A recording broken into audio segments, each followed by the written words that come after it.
Happy Monday, Mike. Happy Monday. Good morning, Steve. How was your weekend?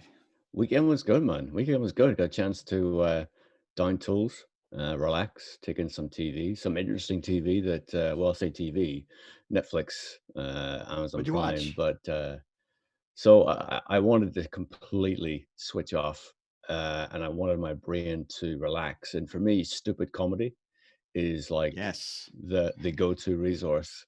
I And love it. stupid comedy doesn't get much better than the Naked Gun series or Police Academy. Oh, So I perfect. went Leslie way back, Nielsen. way back. And honestly, it's like I forgot some of the sketches. The humor is just brilliant, you So know. good. So I entertain myself with I watched Naked Gun 2.5, two Police Academies. Wow. Good fun, good fun. What about you? Awesome. Uh, it's been a while since I've seen those. I did see the old Airplane, the original of that Mm, series, the Zucker brothers mm-hmm. who created those, and it holds up, man. Well, it's shockingly inappropriate in times because our sensibilities back then were a lot different.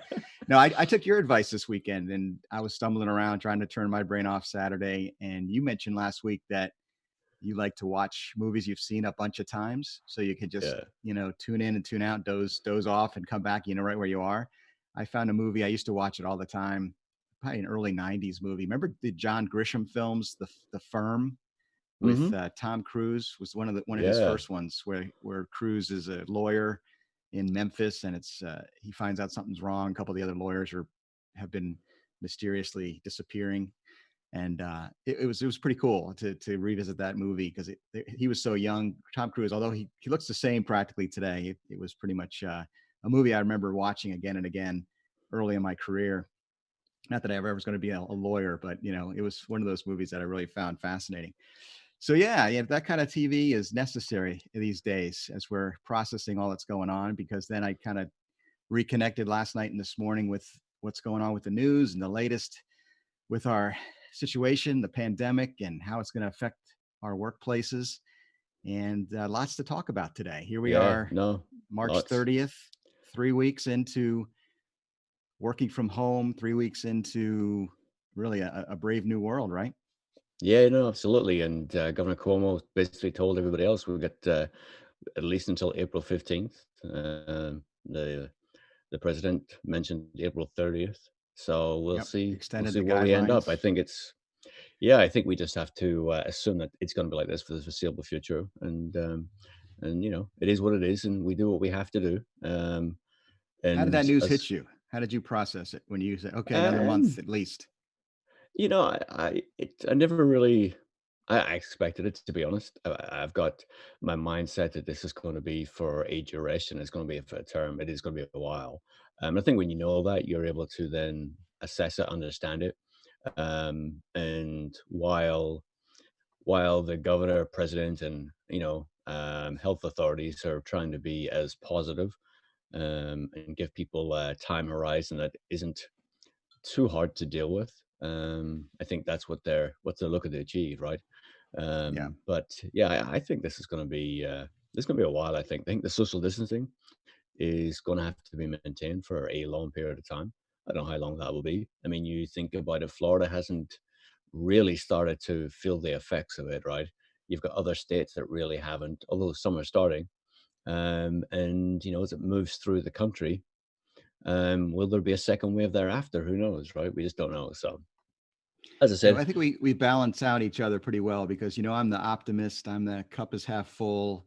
I told you long before we started this daily conversation, a couple of weeks ago. I said, I just want to, let's hunker down for a couple of weeks, let the data come together, and hopefully we'll see that all those grim projections are not accurate, and we'll find a way to manage things sooner than later.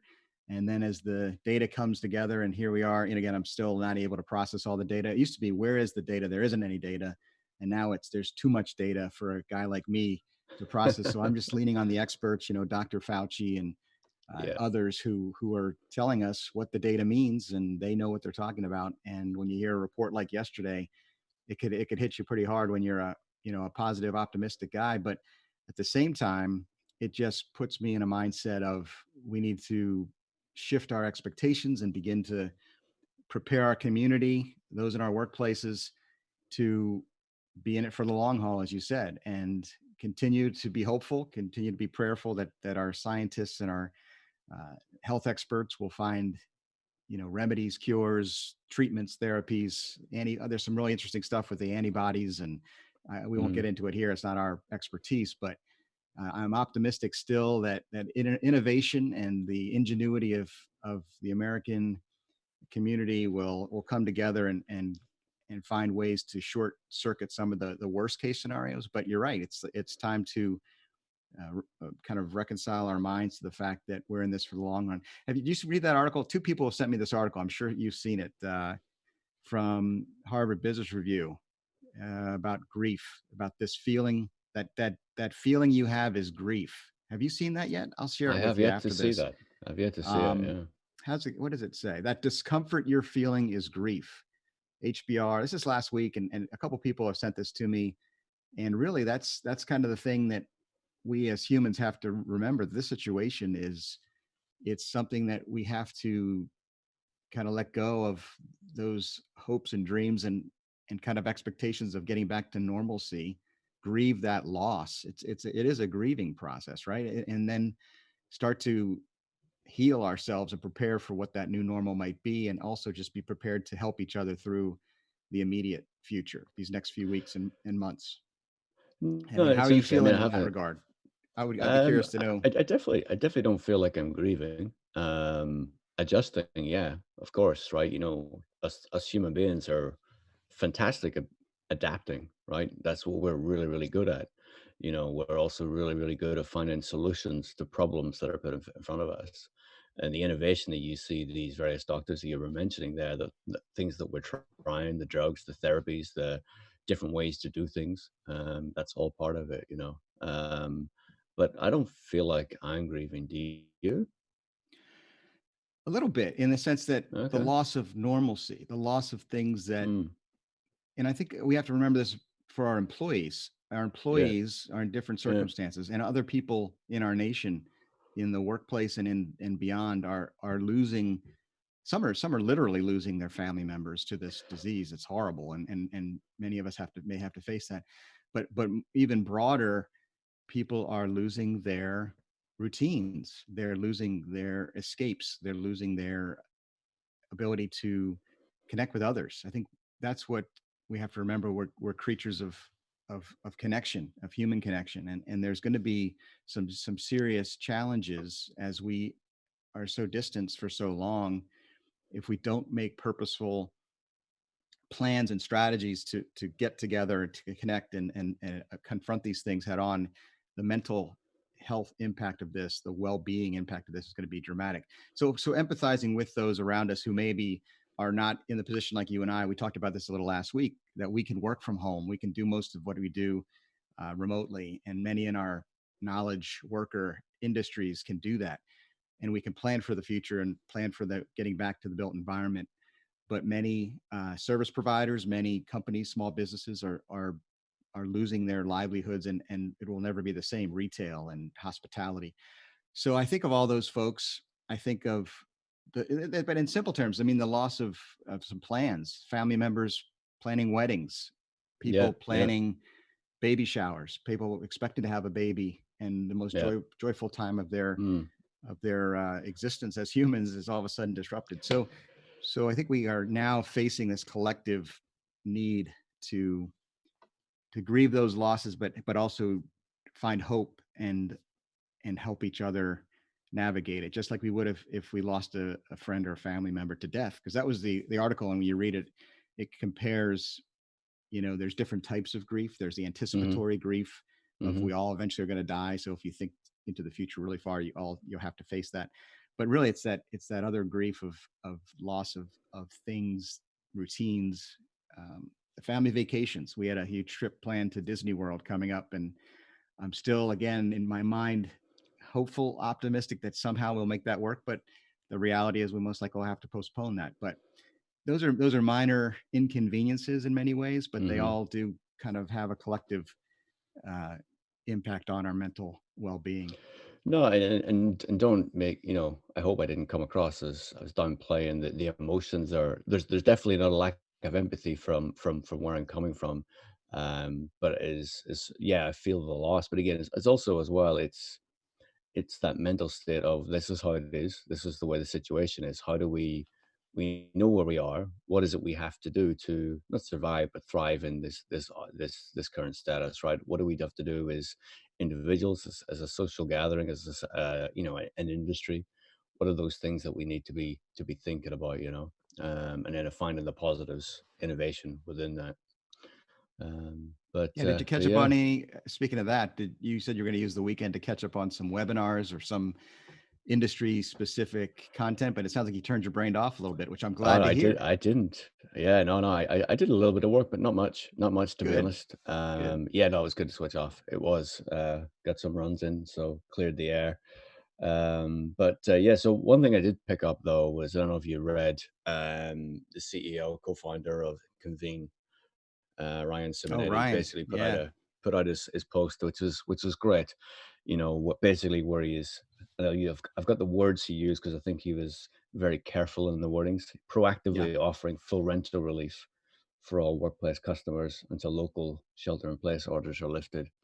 And that's a great thing, right? It's Yeah. there's a couple of hidden messages in there. One, an entity, Convene, they're going to be okay. They see themselves through this, which is great. I think they have a great product and service. And it's also a relief to, obviously, to their customers, which, Oh, you absolutely. know, most of the people who are their customers are probably, small companies, entrepreneurs, and that sort of helps in this time. So that's a great thing that Ryan and obviously Convene put together, which was good. Yeah, I've had a chance to meet some of those guys and interview them for my podcast. So and obviously do events in their space, which are really amazing. So I was good to see that article. It was encouraging. So I think that's the thing. We're here in a moment where you're going to see how the mission behind businesses are, whether those character exposing decisions, right? So here we are in a time, and our good buddy Alec, who's the executive producer of OSW Daily, is behind the Yep. scenes. He shared an article over the weekend with us about some businesses, I think it was down in Texas, that the employers are, actually withholding the income from some employees that match what they anticipate the government relief to be. That's like, that bill was signed on Friday after we did our show. So we haven't had a chance to talk about the fact that here in the US, the government stepped in with a $2 trillion+ relief package, which is designed to, help carry us through economically the next, 3 or 4 months, by supporting unemployment benefits and actually sending the American people some money in the near term to help them get through. I know that my friends in the UK, there's some things that were going on late last week in this similar kind of, government stepping in to help, ease the burden. But companies are making decisions, obviously, and having to decide whether to keep on their employees, furlough them, lay them off. And then this article that Alex sent us, that's where you're going to see, some interesting decision making going on, and it's going to be something that really reveals something about the company. So to hear Convene doing what they're doing, it's pretty impressive to me. Yeah, and I mean, going back to that, you know, um, you have to trust that each business owner is looking at the long term, right? And it's not looking at, okay, this is an opportunity for me not to pay people. I don't believe businesses will take that mindset. They're probably evaluating, okay, by holding this back a little bit, by holding these funds back, does that mean we can sustain ourselves that little bit longer duration? So Yeah, it's exactly. the bill is really important. I think it's also really important for individuals to know that there is some level of security, there is some level of income, and obviously there is also relief for renters and so on and so forth, right? So there'll be multiple ways that people will feel protected. Organizations, businesses will feel better. So that's good. There is Yeah, and we need positives. to we need to remember that and pay it forward to those in Of our course. lives Of that course. we count on in You normal know, times, right? In fact, I yeah. think if Yeah. this isn't maybe something you worry about, my haircut, my hairdresser, this is going to get It's pretty ugly here in the coming weeks, Steve. It's as this it's it's inability I to was cut this waiting to thing. get to that. I was waiting to get to that. I did have it in the back of my head, and I was trying to find the right opportunity to bring that up because that must be a stressful thing for you, you know? It is. I, It on the is. other hand, have a less of a concern, but, Yeah. you Well, know, maybe you have to someone as teach me some. well-groomed as you are. No, but seriously, I mean, I've had a hairdresser, and it's, I'm not ashamed, folks. It's not a barber. It's not a, going to hair cuttery and is having some rando touch this thing. This is a lot of work. There's a lot of special, considerations going on here. Calyx Oh, and bald spots from early earlier things going on. So she I'll give a shout out to Amy, my hairdresser, who obviously is in a tough spot because her salon is closed by yeah, government mandate. So there's a period of time here where we need to rise up and help her stay afloat, and I'm glad that the our government leadership's doing stuff for that, but also personally to continue to yeah, support people like that is something yeah. that's very important to me. And without going into all kinds of detail, I think everybody needs to be looking at their situation and then looking at those others and those less fortunate, and help us So all so gather together as a community. let's dig into a little bit more there, Mike. So, Uh-oh. so Amy's at home, she's watching this, she's seeing your hair, she's getting a little Maybe. bit, concerned for you, right? And then Amy calls you up and go, She, "Mike, you're on the camera every day now, are you prepared to risk it so I can come over and cut your hair? What do you say?" I don't know if she again be adaptive, innovative, if becomes Yeah, the mobile hair cutting station. We'll see. We'll have to address that. But because then you have yeah, to kind yeah. of balance my germophobia and my I fear know, of I know. that with That's why I asked you the question because you're the right guy to ask that we'll question cross because I that know how bridge when you we come feel. to it, Steve. Let's There not you get there go. too far. So You still got some time, you've got faith. Are you getting a little more I uncomfortable do. now that we're talking this much about your hair? I'm really uncomfortable now. Now let's lean Fair into enough, it. I'm fair great. enough. This is, if you have any other questions you'd like to ask about my personal, I love it. I love it. No, fair play, fair play. So, yeah. I mean, obviously, I know on the weekends, you spend time with your family, you get together, you have lunch and so on and so forth over the weekends. Did you get to see the family? Did you keep your No, social distance? You didn't at all, no, no? because we're now really totally taking this very seriously. Obviously, Yeah, the reports of especially the vulnerable communities like my parents is yeah. someone we need to protect. In fact, uh, I think I saw a great interview and read some articles about strategy. Remember, I was alluding to last week that I was frustrated with the lack that we're just hunkering down and told to stay in place. And first, it was just for a couple of weeks, and then we'll figure this out. Well, I kept saying, show us the plan. Give me some Mm, comfort and assurance, knowing that somebody's got a vision for how this works. Well, there's a doctor from Yale. I want to say Dr. Katz, Dr. David Katz, and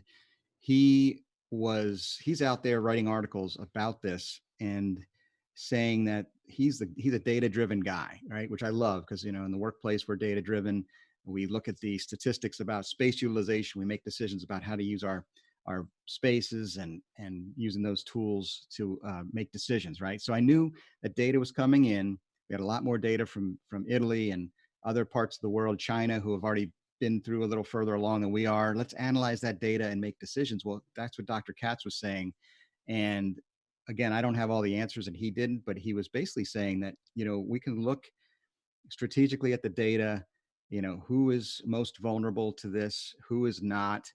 And if we just do these blanket policies of shut the whole country down exactly the same with no plan, then there are people that are probably being overly protective and overly cautious that don't need to be necessarily.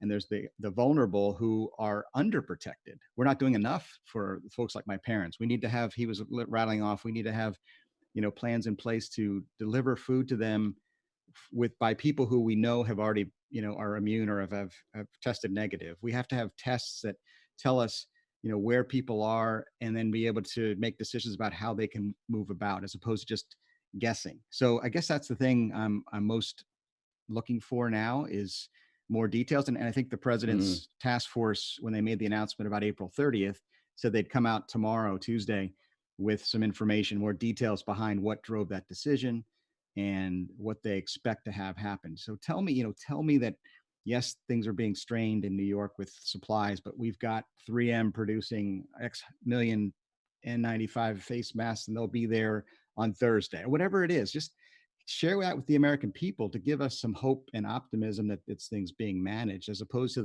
the nightly news, which likes to present the most sensationalized worst case chaos scenario. So check out articles by Dr. David Katz and some of the things he's putting on LinkedIn and also on Mm. in the New York Times and the Wall Street Journal. I think I've seen some articles like that. So does that? Yeah, I we mean, should would you try like to and see more of that? That would be comforting, wouldn't yeah, it? I mean, I'm a big data guy, as you know. I believe data, you can run everything and anything with data, right? And to be honest, I'm quietly impressed, Governor Cuomo, with the amount of data he shows. Every day he gives updates on how much equipment they have, how much has been deployed, the numbers, Yeah, and he allows the data to tell the story. And then he has a little section where he gives his opinion. And this is opinion is just his opinion. And I think he's doing a phenomenal job of communicating everything. It gives you a real sense of control. He's consistent. Where he does change, he says why he's changed, and it all goes back to those data points, right? And he freely admits that there's so many data points. It's like, which data point do you follow, right?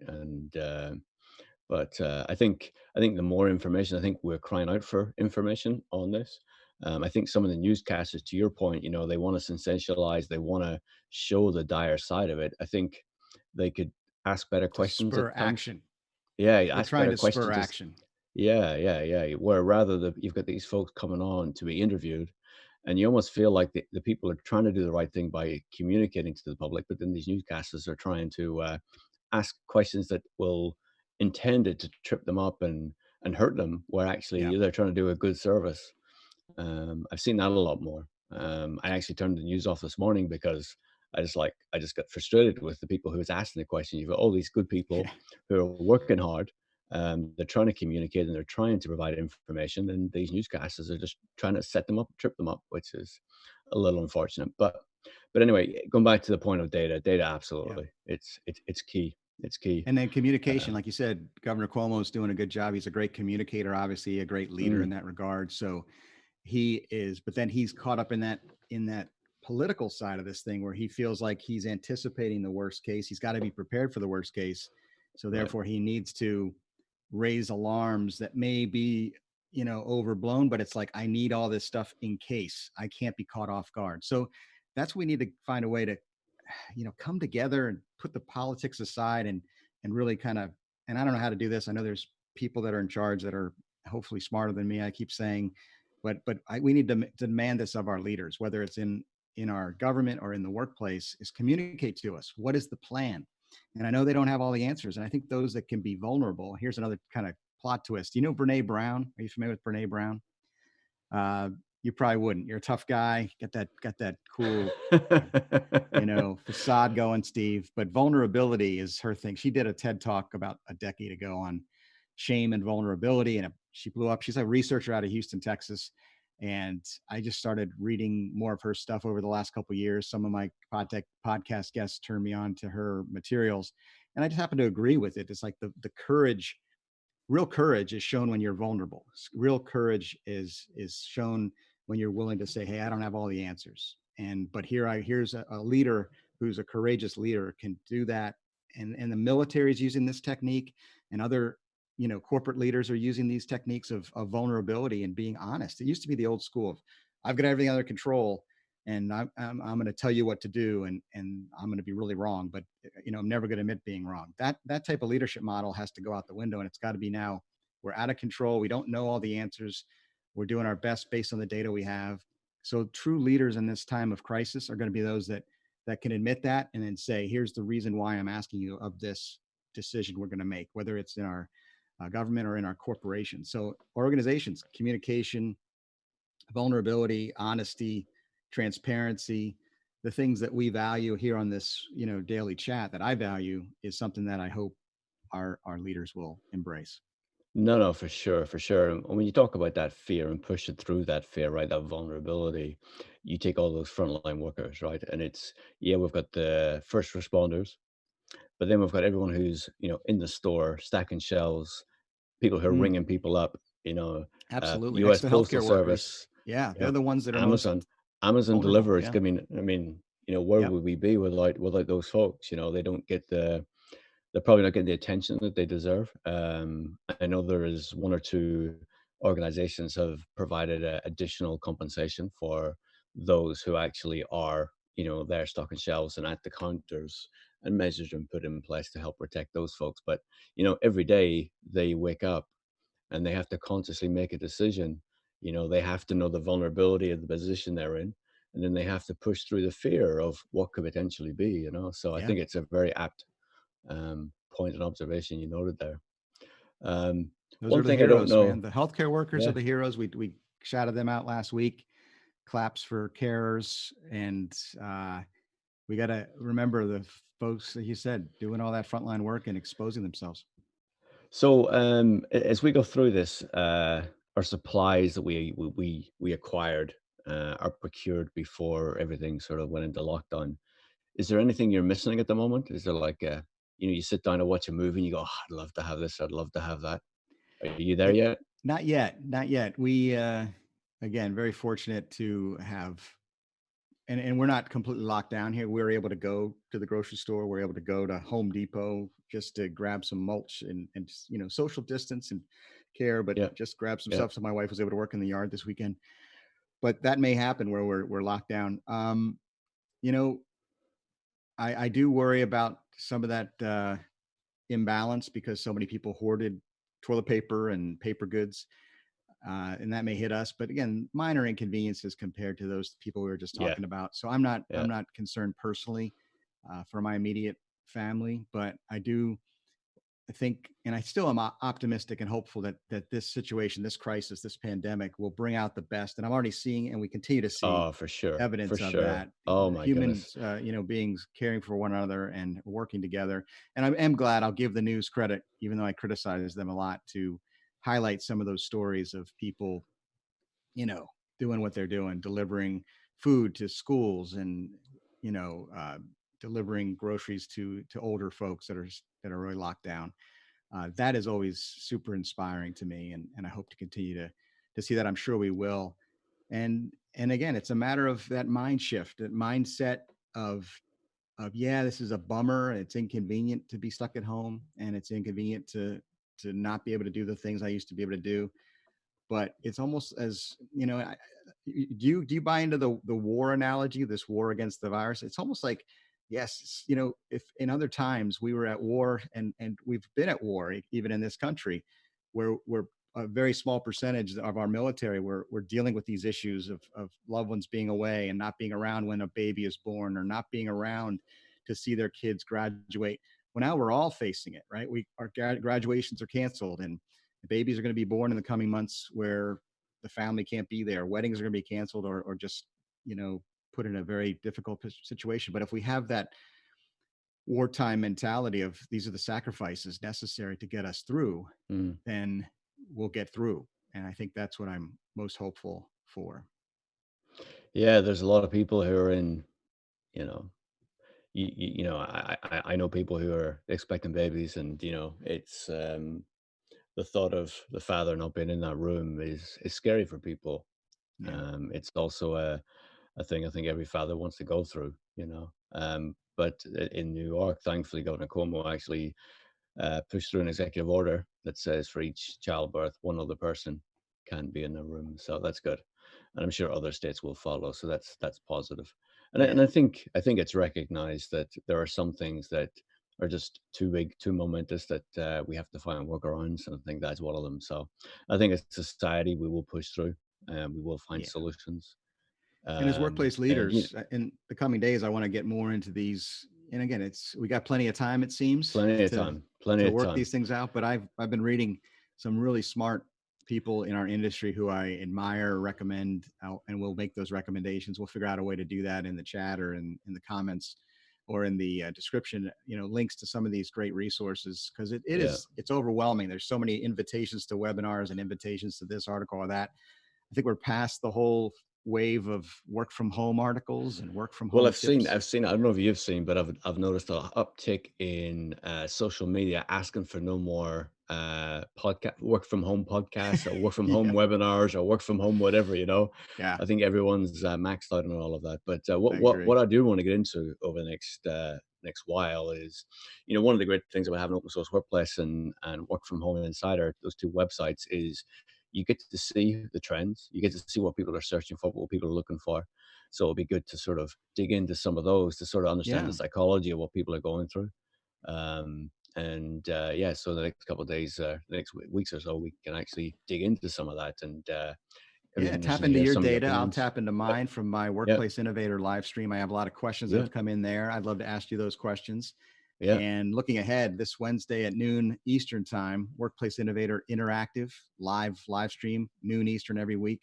We have amazing guests that are expert in well-being and health and well-being and dealing with stress. The topic's going to be around stress, Mm, dealing with this situation we're in, and that's going to be an interesting conversation. So I hope you'll join us. cool. No, that sounds good. Sounds good, man. All right. All right, Mike. Thank you, See man. you tomorrow, my friend. See you tomorrow, man. All right, All take right. care. Peace out.